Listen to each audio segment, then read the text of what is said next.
La semana pasada vimos la primera parte, ¿verdad? Porque, por supuesto, es un tema demasiado extenso. Pero vimos la primera parte, digamos que fue la pre-reforma, que la reforma no fue que Lutero salió un loco, ¿verdad? A decir lo que le parecía, sino que había toda una cantidad de cosas ya de fondo que venían arrastrándose y que generó en una protesta. Hay que decir también que muchas personas nos podemos ofender quizás por el trato que se le dé, que yo le dé en este particular. Yo trato de ser lo más, no sé, neutral posible, pero la historia no miente, la historia está ahí escrita y está a disposición de todos. La semana pasada habíamos tratado acerca de, primero, cuál era la comisión de la iglesia. La comisión es muy fácil, en Mateo 28, 18, 19, 20, todos los versículos que están al final de ese capítulo nos hablan de la comisión que nos mandó el Señor a predicar el Evangelio. Vayan y hagan discípulos a todas las naciones. Y nosotros lo que tenemos que hacer es, según ese versículo o esos versículos, predicar el Evangelio y enseñar a la gente acerca de las cosas de Dios. Esa es la labor de la iglesia. No significa que yo tenga que enseñarle a la gente obligado. La gente tiene que aprender obligado, tiene que convertirse al evangelio obligado, tiene que convertirse al evangélico obligado, tiene que, o manipulado, o bajo amenaza. O si no se mete evangélico, lo mandamos para el infierno. Eso no fue la comisión que nos dio el Señor. ¿Ve? Entonces, eso fue lo sencillo. Pero a partir del año 313 después de Cristo, comenzó con el decreto de tolerancia religiosa dictado por el emperador Constantino. En ese momento comenzó a nacer una iglesia cristiana diferente, porque ya no perseguían a los cristianos, sino que los cristianos ya eran parte, digamos, del imperio y ahora era la religión oficial. Entonces de ahí en adelante comenzó a generarse una cantidad de cosas, ¿verdad? Dentro de la iglesia. Por ejemplo, en el año 500 se comenzaron a utilizar vestiduras sacerdotales. Usted ve las batolas que usan los curas y todas esas cosas, y la batola que usa el papa y el gorro de cabeza de pescado que usa. Entonces, todas esas cosas eran del año 500 hacia adelante. Del año 500 hacia atrás, eso no existía. Del año 394 en adelante se comenzó a celebrar la misa. Es decir, anteriormente de ese año la misa no se celebraba, por lo menos se celebraba la cena del Señor, lo que vamos a hacer en el día de hoy también. Cosas como el rosario, por ejemplo, se comenzó a utilizar en el año 1090 en adelante. Y así como cosas como esas. Se comenzó a adorar a María también en el siglo V, por allí. El título de Papa se asumió en el año 600 aproximadamente. Es decir, hay muchas cosas que se fueron construyendo como una iglesia, como el cristianismo. Ahora, luego de la muerte de Juan Hus, de John Wycliffe y estos pre-reformadores, personas que entregaron su vida también por el Evangelio, luego nació el hombre, digamos que la figura más resaltante de la Reforma Protestante, ¿verdad? Quien inició las cosas, aunque hubo un movimiento pero él fue que en realidad, digamos que lanzó la chispa que encendió el fuego. Martín Lutero nació en el 10 de noviembre de 1483, es decir, no hace mucho. Si usted se pone a ver, no hace mucho, hace 500 y tantos años. Es decir, unas cuantas generaciones detrás de nosotros. Probablemente si nosotros conociéramos unos 5 abuelos detrás de nosotros, quizás alguien vivió en esa época. O sea, si fuera posible eso. Está cerca. En 1505, este hombre comenzó a estudiar teología en la Universidad de Wittenberg, contrariando los deseos de su papá, porque su papá, un minero, una gente que no tenía muchos recursos, pero que trabajaba muy fuerte, quería que él estudiara derecho, que él fuera abogado. Y entonces eso era también su sueño, pero una serie de circunstancias, ¿verdad?, llevaron a Lutero a estudiar teología. Él decidió hacerse monje católico. Estudió en la Universidad de Wittenberg, donde se doctoró en 1512. Y esto es importante, se doctoró, es decir, no era un neófito, era una persona muy estudiada, bien preparada en la parte teológica, ¿verdad?, y formó parte de la iglesia. La época que le correspondió vivir a Lutero era una época época de corrupción religiosa, terrible, donde la corrupción religiosa era espantosa. Por ejemplo, esa generaba una ignorancia y un oscurantismo colectivo. La mayoría de las personas no sabía leer y escribir, la mayoría de las personas eran analfabetas y la mayoría de las personas vivían era de supersticiones. La mayoría de las personas que habitan o habitaban en ese momento los países que hoy son del primer mundo, ellos la mayoría eran analfabetas y andaban sumidos en el terror, en el engaño, en la oscuridad. También esa era la época en la cual existía un disgusto entre los príncipes, ¿verdad? De los príncipes, duques, reyes, electores, de todos los gobernantes legales, ¿verdad? Existía un disgusto con la iglesia católica o la iglesia cristiana en ese momento, por la competencia en el cobro de impuestos, porque la iglesia cobraba impuestos. La iglesia era la que cobraba a los impuestos a los campesinos y a todas las personas que llegaban a sus congregaciones. Entonces aquí los príncipes tenían en ellos hoy un competidor demasiado férreo porque tenían mayor influencia que ellos. Pues entonces, usted sabe cómo les gustaba vivir a los príncipes, con todas las cosas. Entonces, cuando iban a cobrarle a los campesinos, ya había pasado la mano de la iglesia. Esto generó pues que los príncipes más adelante, muchos de ellos apoyaran a los reformadores porque querían quitarse de encima el yugo de la iglesia católica. También era el tiempo de la supremacía papal. ¿Sabe lo que significa supremacía? Dominio total, absoluto, absolutismo, por encima del poder político y civil. Eran los que realmente dominaban el mundo, era el papado, dominaba el mundo entero. El poder civil tenía que subyugarse al poder religioso. Existen varios testimonios escritos, ¿verdad?, en la historia, en la cual, por ejemplo, hubo un rey, no recuerdo en este momento de qué lugar, pero hubo un rey que desobedeció al Papa en alguna de sus cosas y fue excomulgado. Ser excomulgado no era como a nosotros somos excomulgados, usted es excomulgado de la Iglesia Católica. Pero a nosotros no nos interesa eso. Ser excomulgado en su tiempo equivalía a ser sentenciado a muerte. Es decir, la persona que era excomulgada, un rey, aunque fuera un rey, el que lo matara le estaba haciendo un favor a Dios.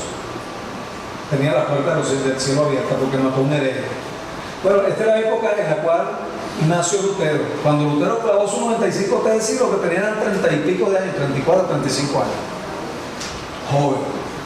Ahora, Lutero había vivido mucho tiempo con un gran peso de conciencia. Él nunca se sentía a gusto con lo que hacía para Dios. Siempre sentía que le hacía falta hacer algo más. Y veía en Dios a un juez castigador que estaba esperando que él se equivocara o que le tenía guardadas todas las cosas para castigarlo. Entonces todo lo que él hacía, él buscaba hacer cosas, ¿verdad?, portarse bien, hacer todas las cosas posibles, pero para satisfacer a Dios, y él siempre se sintió como que nunca lo podía satisfacer, porque él tenía una imagen de un Dios castigador. Sin embargo, se sentía miserable y cada vez se flagelaba, se rompía la espalda con el látigo porque él tenía que sufrir como sufrió Cristo. Así vivió él. Estuvo no sé cuánto tiempo metido en un monasterio sin bañarse, durmiendo en el piso, ¿verdad?, durmiendo entre piedras, para martirizar el cuerpo, porque él tenía que quitarse la culpabilidad que estaba encima de él. ¿Vio cómo vivía él? Bueno, resulta que entre sus penalidades, él habla con el abad, que era el director de donde él pertenecía, y le cuenta pues todas sus cosas. Y bueno, mira, por cosa de Dios, como el Señor guía todas las cosas, Él tiene el control de todo. A Lutero lo pusieron a enseñar la carta a los Gálatas y la carta a los Romanos.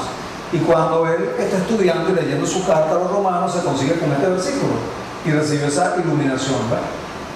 Romanos 1:17, porque en el Evangelio la justicia de Dios se revela por fe y para fe, como está escrito, mas el justo por la fe vivirá. Esto sirvió para cambiar la vida de Lutero. Mira, el Señor usó su palabra y ese versículo le abrió los ojos a Lutero y él comenzó a pensar en eso y pensar, oye, la broma es por fe. Entonces resulta que yo no tengo que martirizarme, no, es por fe. ¿Usted sabe cuál es la fe? La fe es tan sencilla como esto. Nuestra salvación depende de la fe en lo que hizo Cristo en la cruz del Calvario. Jesucristo murió por su pecado, por mi pecado, para pagar mis pecados, mis culpas. Y resucitó para abrir un camino y nosotros tenemos vida eterna si creemos en Él. Esa es nuestra fe. No es por lo que usted haga, ni cómo se vista, ni si va los domingos a la iglesia, si va los sábados. No es por eso. Es porque usted cree que Cristo pagó por sus pecados. Y porque usted lo acepta y quiere vivir para agradarlo a Él. Esa es nuestra fe. Bueno, cuando él comenzó a darle vuelta a este versículo, dijo, pero es que el justo vivirá por fe. Yo no tengo que vivir flagelándome, yo no tengo que vivir sufriendo, no, yo tengo que vivir por fe, creyendo en Cristo. Lo que hizo Cristo es suficiente. Ese hombre se le quitó un peso encima, se le cayó la venda de los ojos y comenzó a pensar de manera distinta. Ahora fíjense, en esa misma época, un hombre, él era apasionado en lo que hacía. El Papa León X, Papa de turno en ese momento, se le ocurrió construir la Basílica de San Pedro, que todavía existe. Una obra de arte, es una cuestión invaluable, eso vale todo el dinero del mundo. Se le ocurrió construirla. Entonces, bueno, presentó su proyecto, pero resulta que no había suficiente fondo para eso. Y entonces hay alguien que le dio una maravillosa idea. Alguien que le dio esa maravillosa idea, entre lo más importante fue Johann Tetzel, un maestro de la manipulación, monje, dominico. Y entonces fue enviado, ¿verdad?, por toda Europa para vender indulgencias. Bueno, fue enviado Johann Tetzel en medio de una sociedad, por supuesto, ya manipulada totalmente. Y él comenzó a vender las indulgencias. Indulgencias eran un papel, ¿verdad?, un documento que certificaba que sus pecados habían sido perdonados. Entonces, las personas pudieran haber sido personas malvadas, bueno, con lo más malvado del mundo, pero ellos tenían plata, compraban el perdón de sus pecados pasados, presentes y los futuros.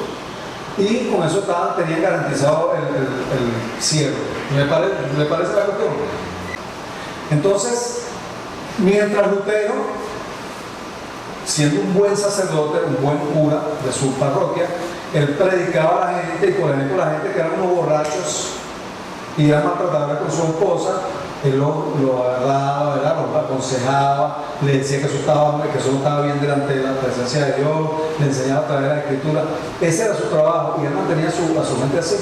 Pero resulta que después llega y se consigue personas tomando caña, personas borrachos tiraban a la calle y le preguntaban, ¿y qué haces tú ahí? ¿No te acuerdas lo que hablamos el domingo en el sermón? Y le decían, bueno, padre, a mí no me interesa eso, porque como yo tengo perdonado mis pecados, quítame con una indulgencia. Y entonces todas esas cosas molestaron a Lutero y Lutero dijo, ¿cómo es la cosa, vale? O sea, yo estoy haciendo un trabajo y me lo van a echar a perder con esta manipulación. Y allí comenzó, ¿verdad?, el 31 de octubre de ese mismo año, Lutero elaboró unas tesis, unos escritos que ya él tenía trabajado anteriormente, pero con la mente de indulgencia se le colmó la paciencia y comenzó a redactar una cantidad de cosas y la colocó allí donde eso se hacía normal. Clavó las tesis porque una vez que el sacerdote clavaba un documento, se dejaba y la gente venía y leía allí. Eso era la manera de informar, ese era el Facebook, o el Instagram, o el WhatsApp. Entonces la gente iba y, oye, se enteraba las cosas, pero ahorita es esto. Entonces, allí él lo hizo como respuesta a la indulgencia más que todo. Oye, se sentía molesto. Pero esto no fue un documento malintencionado, un documento destructivo, no, nada, ni incendiario, nada por el estilo.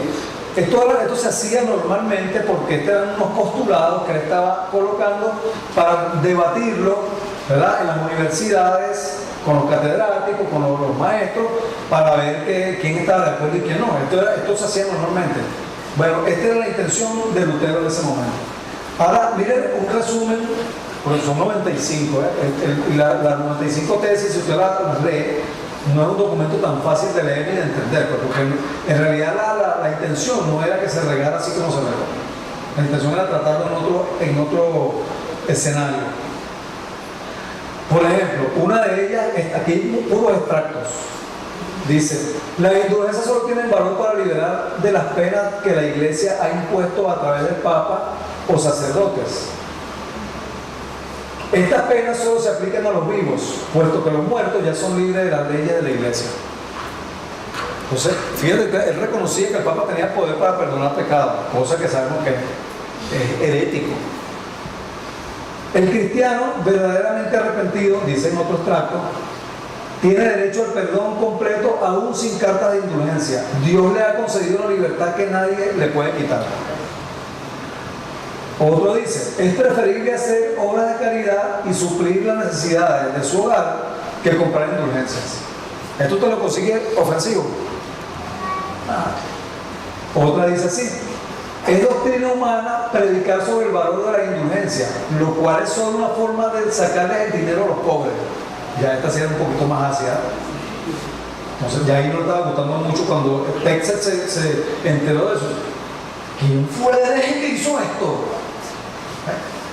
Incurren en blasfemia, dice otra, aquellos que afirman que las indulgencias son el inestimable don de Dios, que si San Pedro viviera hoy no podría conceder mayores gracias, o que la cruz con las armas papales equivale a la cruz de Cristo.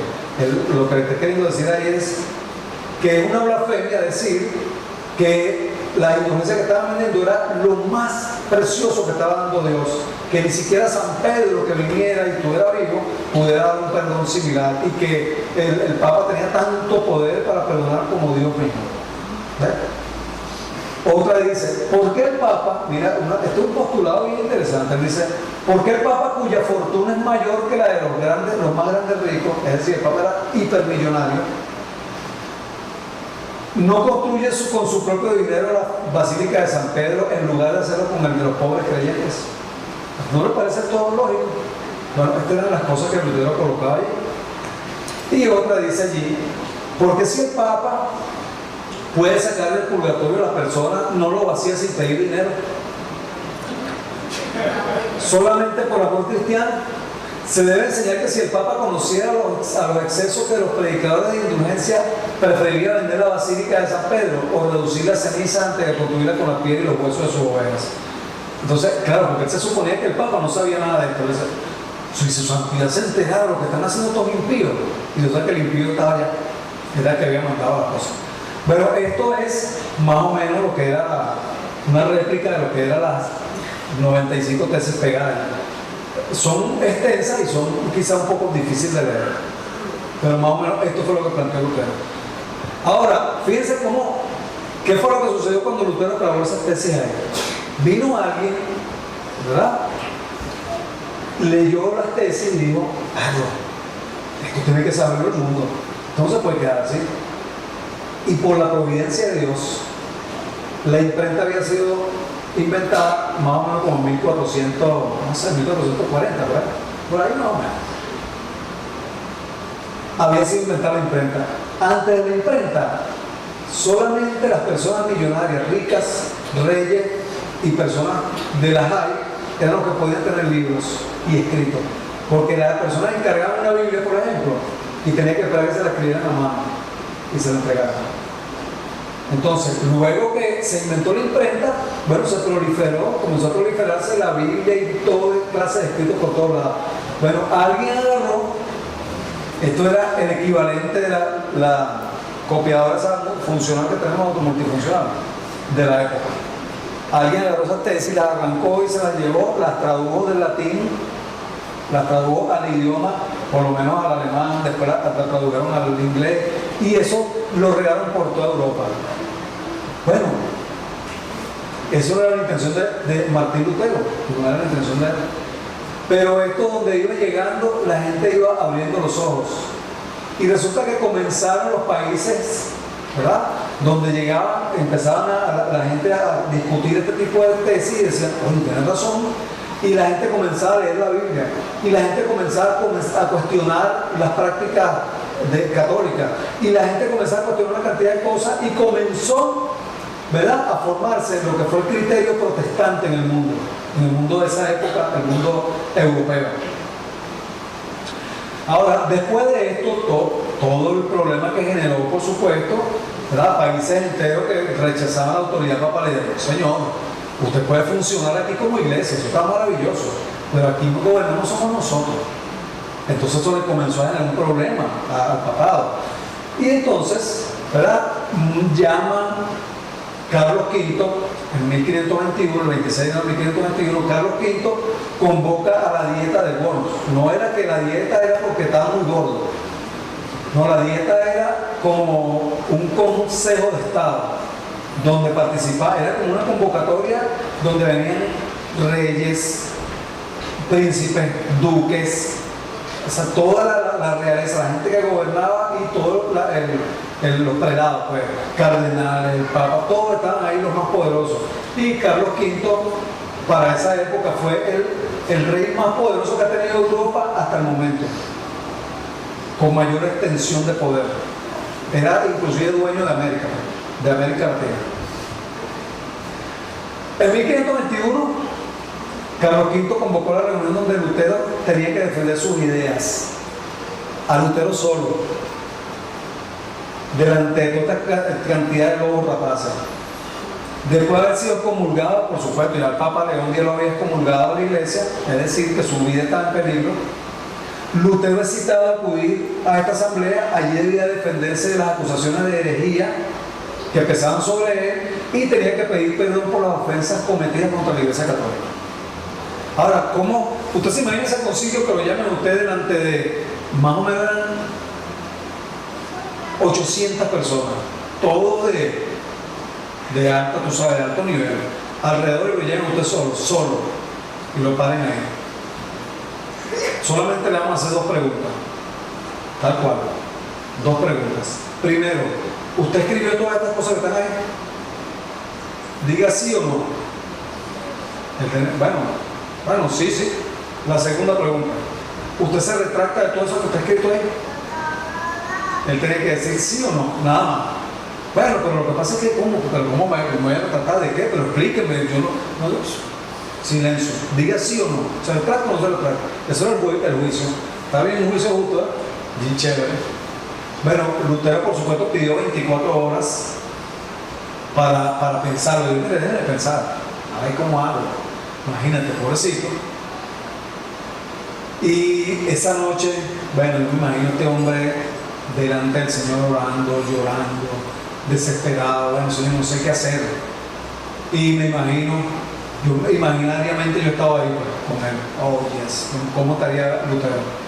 Y el Señor lo habrá fortalecido de una manera tan tremenda que él al siguiente día le dijo: bueno, sí, eso lo escribí yo, y las cosas que yo escribí ahí, yo no me puedo retractar de todas. A lo mejor me haya equivocado en una que otra cosa. ¿Silencio? No, déjame hablar un momentito.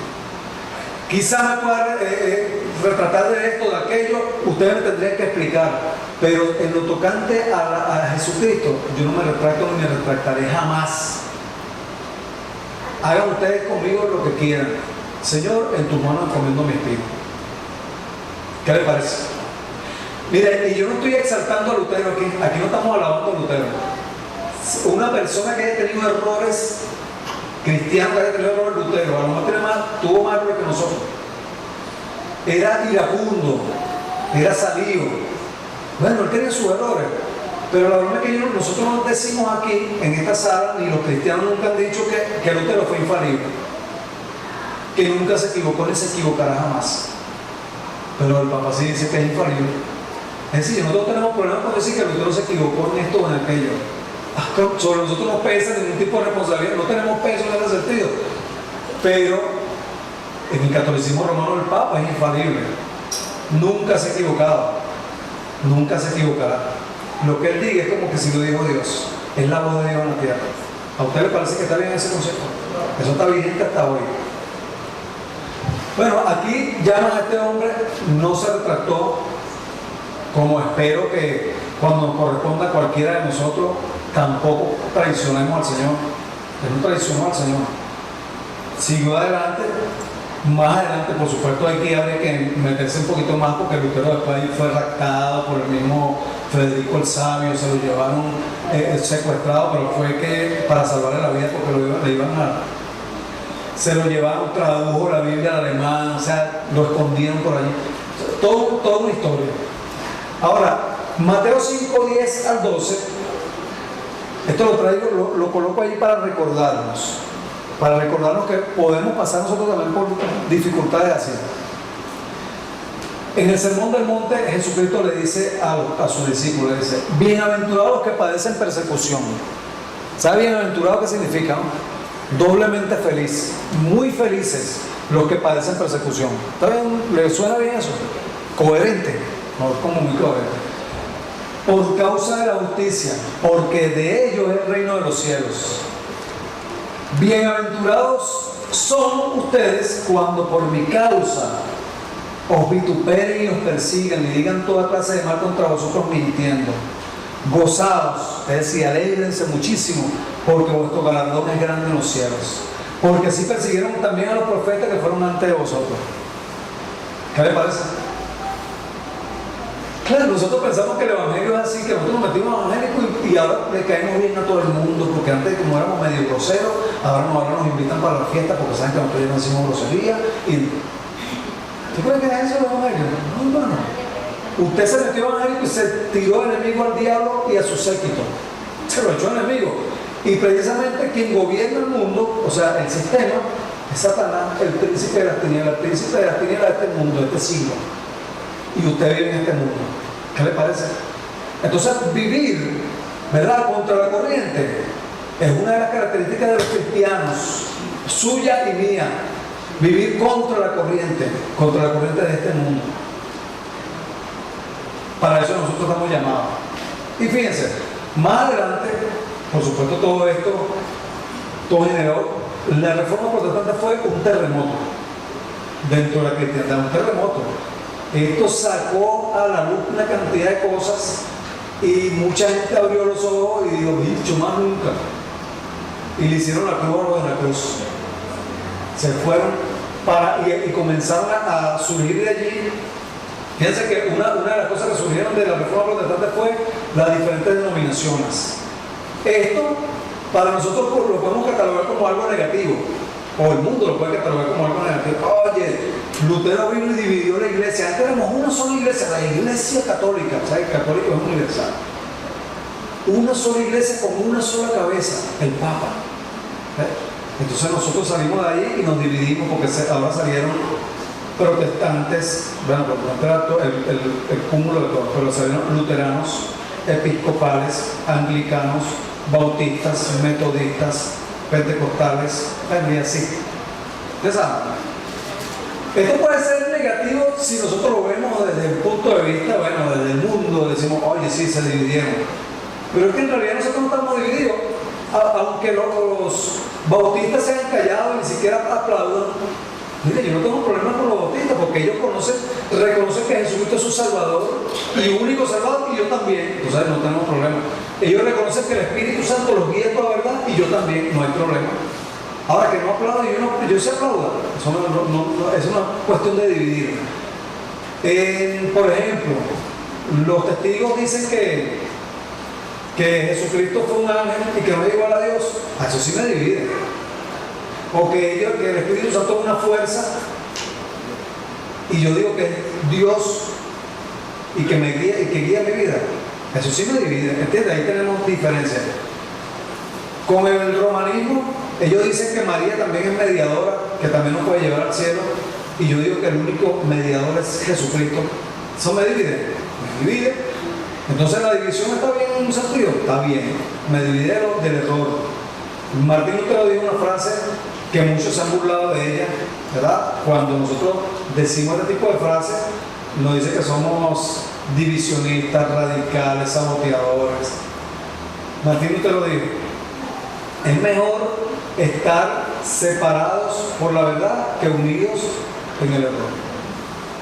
Es decir, la verdad tiene que prevalecer sobre el amor. no porque yo ame mucho a uno, ay, no, porque yo lo amo mucho, voy a estar unido en el error. No, precisamente la verdad es amor. La verdad no se puede contrariar con el amor. Sí, la verdad tiene que prevalecer. Ahora fíjense, más adelante, con toda esta cantidad de cosas que empiezan a suceder, un cisma mundial, empiezan los países a convertirse a la reforma, empieza todo un movimiento. Entonces, en ese caso puntual, Paulo III, papa de turno, convoca lo que llamaron el Concilio de Trento. El Concilio de Trento, la intención era fijar las doctrinas católicas, ¿verdad? Fijarlo bien, de mira, ¿qué vamos a hacer con los reformadores? Porque esto se nos está derrumbando. Entonces vamos a ver qué hacemos con esto. Bueno, allí, entre muchas de las cosas que se trataron, porque eso comenzó en 1545 y 18 años después terminó. O sea, así son los concilios. ¿Qué fue lo que salió de allí? Primero, reafirman a la Iglesia Católica Romana como la única que puede interpretar la Biblia. Es decir, usted no puede interpretar la Biblia. Y si a usted se le ocurre decir que la Biblia quiere decir tal cosa que Jesucristo, usted puede ser considerado un hereje y excomulgado de la Iglesia. ¿Le parece eso correcto? Bueno, esto se reafirmó allí. Surge la Compañía de Jesús, o los jesuitas. ¿Quién sabe quiénes son los jesuitas? ¿Quién ignora a los jesuitas? ¿No sabe qué son los jesuitas? Hay unos que no saben si son, no son, no saben. Fíjense, claro, porque este es muy extenso, pero para explicar, los jesuitas primero son los curas que nosotros vemos vestidos de negro con un cuellito blanco aquí. Ellos, ese es su uniforme, sus hábitos, ¿verdad? Los jesuitas son una compañía fundada por un soldado español llamado Íñigo López de Recalde, que más tarde se llamaría a sí mismo Ignacio de Loyola. Este hombre había sido golpeado por una bala de cañón en una pierna, ¿verdad? En medio de una guerra, era un soldado, y entonces él en su convalecencia, mientras se recuperaba, bueno, él decide, recibe unas revelaciones, ¿verdad? Y decide convertirse en un monje. Y forma lo que llaman la Compañía de Jesús como un ejército. Es decir, ellos son una orden militar. La intención de ellos era preservar la supremacía papal a costa de lo que sea, que el mundo reconozca que el Papa es Dios en la tierra y que todos vayan a Él. Eso era el objetivo de ellos y que se va a cumplir porque sí, a costa de lo que sea. Que todo el mundo reconozca a la Iglesia Católica como la única iglesia sobre la tierra, la única iglesia verdadera. Los jesuitas son los maestros del engaño. Precisamente, o no de gratis, son los sacerdotes, la orden sacerdotal que más tiene que estudiar para alcanzar sus hábitos, para alcanzar a ser reconocido como un sacerdote jesuita. Un aproximado de 18 años la carrera. Una vez que salen de allí, ellos tienen que hacer un juramento. Cuando esté buscando en internet, búsquese allí. Cuando esté buscando Babilonia en el texto religioso, también búsquese las dos Babilonias, búsquese también el juramento secreto de los jesuitas. También se lo puede leer. Son cuestiones que están en internet. Eso no se conocía, se tenía así como muy bajo perfil que lo denunciaban, ¿verdad? En los siglos XVI, XVII, decían, mire, ellos hacen un juramento secreto, y ellos decían, no, eso es mentira. Pero resulta que en Francia, en una parroquia, se murió el cura de allí, y era un jesuita, y se murió, y bueno, los muertos no salen, no pudo recoger nada de lo que estaba ahí, y la gente que entró consiguieron una copia del juramento, lo que llaman la monita secreta de los jesuitas, y la publicaron. Y bueno, hasta hoy usted la puede conseguir en internet tranquilamente, libremente. Entonces, entre otras cosas, ellos están dispuestos a engañar, si es posible, hacerse pasar por cristianos, por protestantes, hacerse pasar por pastores, por lo que sea, con tal de lograr su objetivo de llevarlo nuevamente a los pies del Papa. Ese es su objetivo. Bueno, ellos surgieron del Concilio de Trento. Surge también o se mantiene la venta de las indulgencias. Parece que las indulgencias habían sido rebatidas por Lutero y muchos países protestantes dijeron, un engaño. Bueno, ellos la reafirmaron, dijeron, no, esto hay que seguirlo haciendo. Inclusive usted puede conseguir también copias de indulgencias del siglo XVIII, españolas, firmada y sellada por el Papa. Se defiende a ultranza los 7 sacramentos. Es decir, los sacerdotes no pueden tener esposa. Y la veneración de la Virgen y los santos. ¿Por qué tanto empeño en recalcar a la Virgen dentro del catolicismo romano? ¿A quién es más importante en el catolicismo? ¿Jesucristo o la Virgen? La Virgen. Es evidente. Para ellos es más importante. Jesucristo es un santo más en medio del corolario del santo que tiene. ¿Sí me entienden? Entonces, ¿por qué ellos le dan tanta importancia a la Virgen? Esta es una doctrina y esta es una manera de manipulación. Porque precisamente una de las técnicas de educación de los jesuitas, ideada por ellos, es que usted puede manipular fácilmente a la gente con la mamá. No es que la mamá es más cercana. Entonces la mamá tiene más arraigo que el papá. En este caso, se le dice a la gente, no, mira, pero tú puedes hablar con María. O sea, María, como es la mamá de Dios, la madre de Dios, tú le dices, ay, Santa María, madre de Dios, ayúdame. Para que Dios me ayude en tal cosa. Entonces ella habla con Jesús y dice, ay, hijo, tú sabes cómo se porta, él no se porta muy bien, pero por favor, hazlo por mí. Entonces, eso de verdad, y eso tal cual es así, eso es el pensamiento católico. La doctrina que se instaura ahí, y claro, nosotros nos reímos porque el Señor nos quitó la venda, gloria a Dios, pero ahí estamos metidos nosotros también. Entonces, bueno, Jesús habla, bueno, está bien, amado, ese porque eres tú, y va a hablar con Dios y entonces le cumple las cosas. Fíjate, eso se hace de esa manera. Por otra parte, ¿verdad? Vemos que esto fue más o menos, por supuesto hay muchas más cosas de la Contrarreforma. Ahora, con todas estas cosas, ¿usted cree que la Iglesia romana cambió con la Reforma? Bueno, ya vimos en el Concilio de Trento, no cambió. O sea, lo que hicieron fue reforzar. Mire, la venta de indulgencia, ¿en qué la transformaron? En pago de promesa. Las indulgencias se transformaron en misa por los muertos. Ustedes todavía hacen misa por la gente que se murió. Agárralo con tu manto y llévatelo para el cielo. Agárralo con tu. ¿No habita? Rezos por los muertos, los novenarios. ¿Todavía que esto que hacen? Bueno, todavía esto es una práctica que se realiza. Compra de reliquias, escapularios, crucifijos, estampitas. ¿Quién aquí ha tenido una estampita en la cartera? Diga la verdad. Así que no va a tener su Romeo, se debe ver una igualdad. Bueno, o no, Don Juan del dinero. ¿Sabes? Como uno todo el tiempo pensando a decir, ay, Don Juan del dinero, ayúdame a ganarme el número de lotería. Peregrinaciones a ciertos lugares. Esa la cambiaron en la visita a los 7 templos. ¿Verdad que hay una tradición de visitar los 7 templos? Hay cristianos que visitan como los 40 templos que hay en Caracas. Porque se van de la iglesia y dicen, no, pasa que nos trataron mal y se van para otra iglesia, se van para. Cuando terminan visitando los 85 templos que estaban cerca de la casa. No, nosotros no hacemos tampoco peregrinación. Pero fíjense, eso todavía, eso se vive porque no han cambiado. La Reforma no logró cambiar a la Iglesia Católica. La Reforma lo que hizo fue sacar a la gente que estaba ahí metida y la gente se convirtió en protestante, en otra, en bautista, en luterano, no sé, en presbiteriano, pero no católico. ¿Sí? Eso comenzó allí. Ahora, ¿qué conmemoramos nosotros los 500 años? Mira la conmemoración. Debemos nosotros agradecer al Señor por usar a hombres como Martín Lutero para promover la verdad. La lucha por la verdad continúa, no se cree que esto ya cesó ahí y ya no hay problema. No, hermano, eso sigue igualito. Lo que pasa es que en ese tiempo, ¿verdad? A los herejes, los que consideraban herejes, los metían presos, los torturaban y luego los quemaban vivos. A nosotros no pueden hacer eso porque gracias a Dios, que después de la Revolución Francesa hacia acá, se obtuvieron los derechos fundamentales del ser humano, libertad de conciencia, pues saben, ¿no? Y existen tribunales civiles y ellos no pueden quemar vivos, pero si lo pudieran hacer, lo hicieran. Nos agarran a todos, nosotros, y nos quemaran vivos. Claro, porque eso es su práctica, eso es lo que está en su corazón.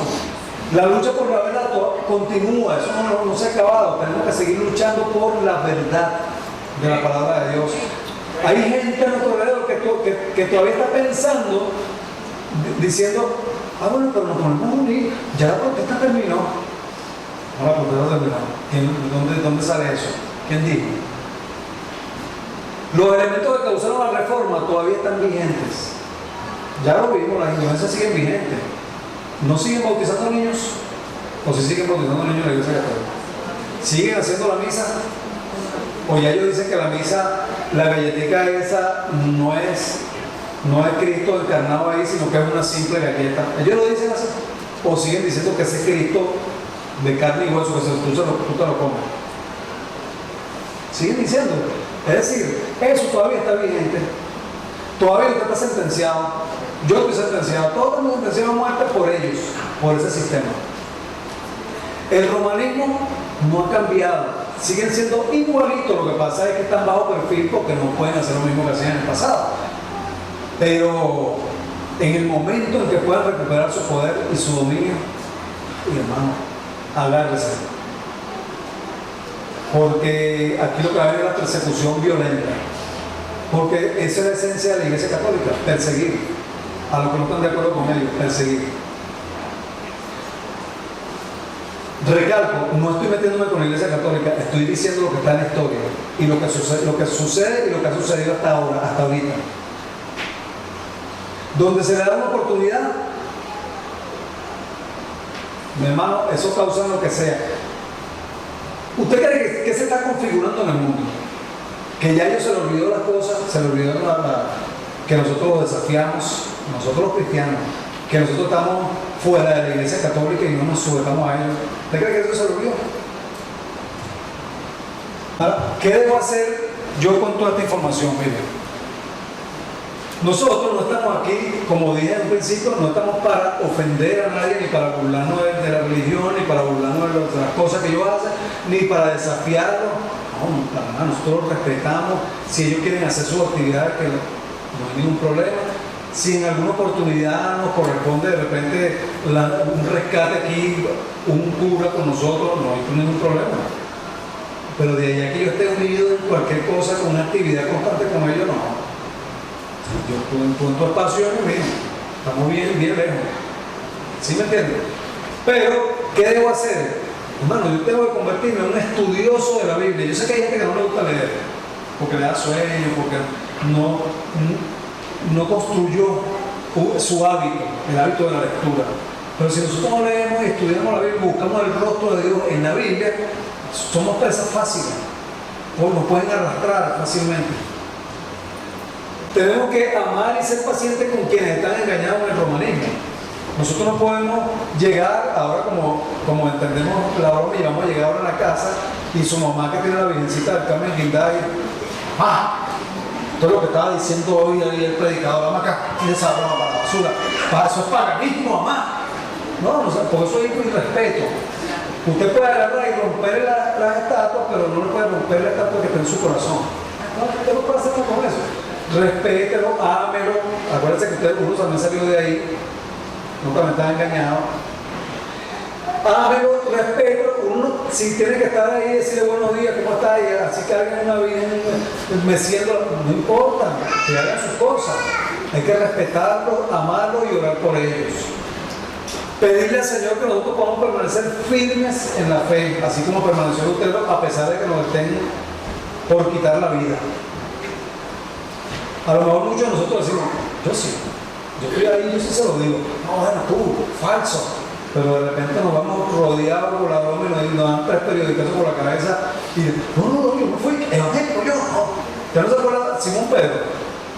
Que el Señor le dijo, Simón, he orado por ti para que tu fe no desmaye. Y Simón le dijo, mira Señor, aunque me maten, aunque me arranquen las orejas, como quieran. Mire, de verdad, yo no te voy a negar nunca. Y el Señor le dijo, antes que yo cante más, me voy a pegar. ¡Yo! ¿Estás seguro que...? No, si yo creo que está equivocado. Yo, mira, si yo soy un tipo fiel, una tipa, una mujer, le digo, mira, como que uno lo que anda con eso, se puso hasta decir grosería. Que yo, no, vale, que la pongo a ese tipo. Fíjate, entonces, no, ese no es por fortaleza propia. Pedir la intervención de Dios. Señor, Espíritu de Dios, ayúdame. Yo no quiero negar a Dios, no solamente ante un tribunal de la Inquisición. Negar a Dios es que usted también sea un ladrón y diga que es cristiano. Eso es negar a Dios.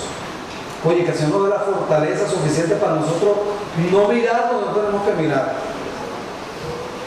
no agarrar lo que no tenemos que agarrar, no desear lo que no tenemos que desear. Que el Señor nos ayude a ser buenos testigos, fieles. Y Colosenses 1:23 nos pide el apóstol Pablo, ¿verdad?, inspirado por el Señor, dice: es necesario que permanezcáis fundados y firmes en la fe, sin moveros de la esperanza del evangelio que habéis oído. Y Gálatas 1:8, el apóstol Pablo, un poco más ácido, porque es una exigencia de vida o muerte, dice: pero si aún nosotros, es decir, nosotros los apóstoles, decía él o Pedro o cualquiera, o un ángel del cielo les anuncia a ustedes un evangelio diferente del que nosotros les hemos anunciado, que sea anatema. Es decir, usted no va a recibir un evangelio disfrazado, un evangelio falsificado, y eso es responsabilidad suya. Y la única manera que usted detecte si el evangelio es falso o no es que usted lea, para que yo no lo manipule, que usted revise, para que yo no lo engañe.